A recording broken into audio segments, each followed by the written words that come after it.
Hello and welcome to 2021, where our first Marvel trickle of a larger MCU Disney Plus lineup has just been released, WandaVision.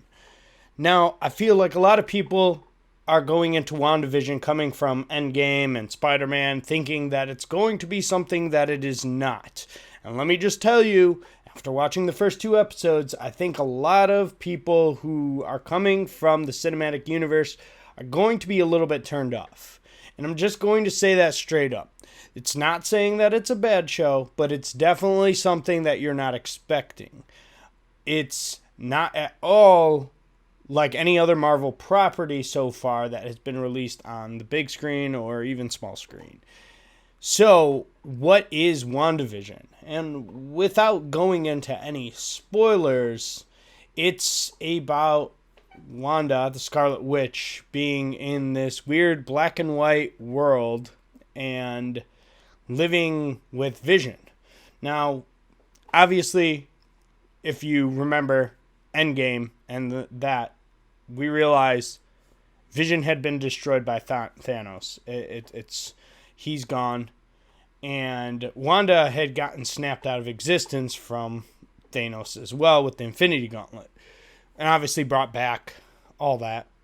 But one of the things we have to think about is Vision was not brought back because he is part of the one of the Infinity Stones, all that. So, obviously, we're like, what the hell is going on? It's very interesting. But in the first two episodes, I will just say, they do not really explain anything. They give us a little trickle of what's going on, but it's definitely not an action-packed show.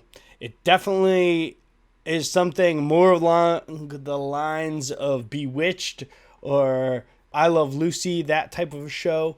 And I get that's the vibe they're going for, but for most Marvel fans, they're not going to be super thrilled with the portrayal of this. This is not something that people that like comic books, or at least the MCU, are going to gravitate towards.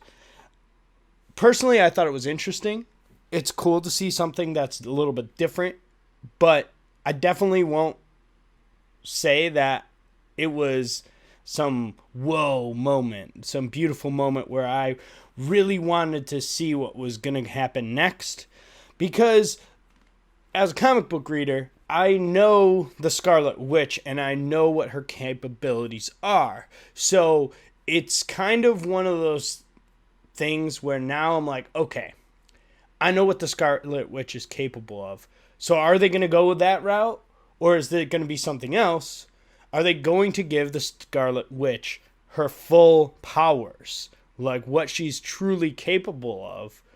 Or are they going to nerf her powers down so that she doesn't basically be realized as the most powerful character in the Marvel Universe? I mean, because she is.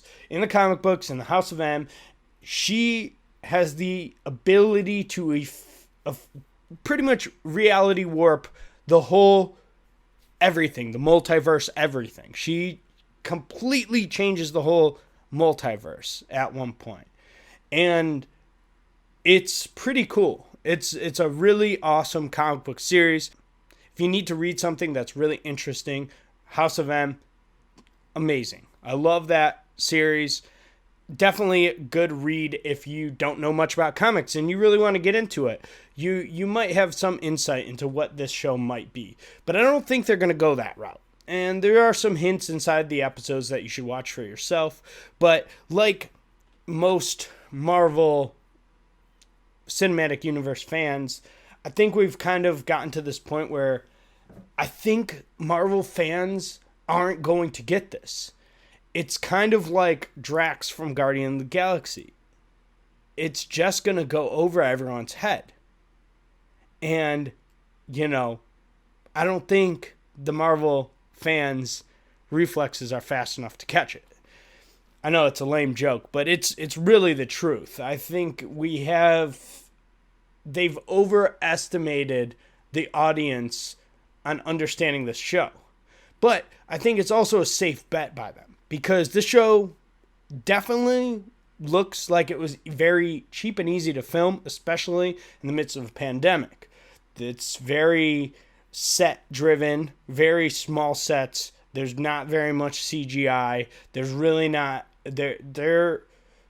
I see the limit of their scope with what they were doing and how they were doing it in this with, and honestly, I think it looks cool.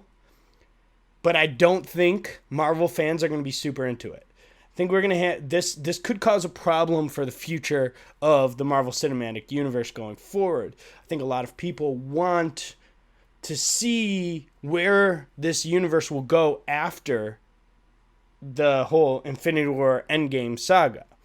But I don't really think this was the greatest thing to do after it. Now, where I think Spider-Man was a much better taste of the world after Endgame, I don't think this is really it.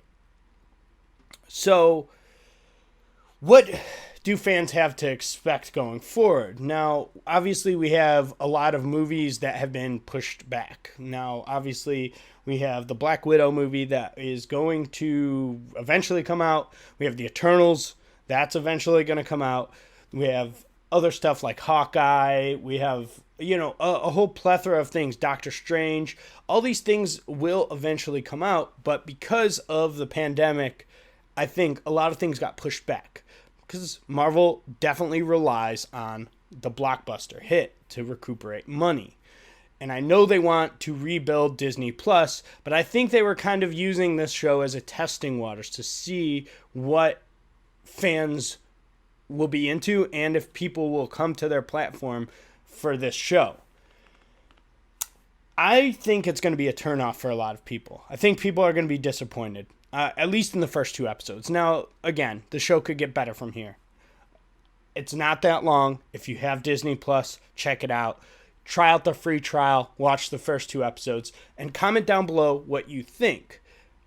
I just am not sold yet on where they're going with this show, but time will tell. I'm already a Disney Plus subscriber, so I might as well watch the rest of them. Why not? And I'm curious to see. So this is a non-spoiler thing, so I will probably make another video that kind of goes and talks a little bit about the Easter eggs and spoilers in this show, but I'm curious, what do you guys think of this? Do you think this was the right move by Disney or the right move by Marvel to release a show like this? Either way, thanks for watching. Have a great day.